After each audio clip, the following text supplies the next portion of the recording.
Edhe pse entuziast për rezolutën e miratuar në Brazil nga 118 parti të djatha në botë, ku dënoheshin si jo demokratike zgjedhjet politike të 11 majit në Shqipëri, Sali Berisha shprehur shqetësim për deklaratën e bërë në Tiranë nga zyrtarja e lartë e BE-s Marta Kos në krah të shefit të qeverisë Rama se zgjedhjet ishin të lira dhe të ndershme. Deklaratën e frymëzuar të zonjës Kos nga propaganda e xhepit, propaganda e paguar e Edi Ramës.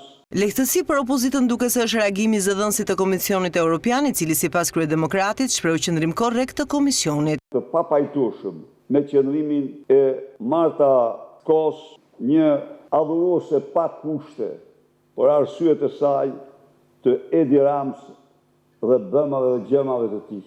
Edhe ambasadorin e BE-s në Tiranë, Berisha i quan përçues të propagandës së Ramës, i referohet deklaratave që thotë se Gonzatos ka bërë në takimet me eurodeputet, sipas të cilit kryetari i PD-s nuk është pro perëndimor pasi agjenda e tij është MAGA. Një tjetër trillim tha se ka qarkulluar në mjediset e Brukselit ku Kris Lasivita do të përdorte 9 miliard euro që Shqipëria të shkëputet nga BE. I cili është i përçues i propagandës paguar të Edi Ramës, dezinformimit pa përmbajtur. Ne jemi krenar për verat që mbrojnë.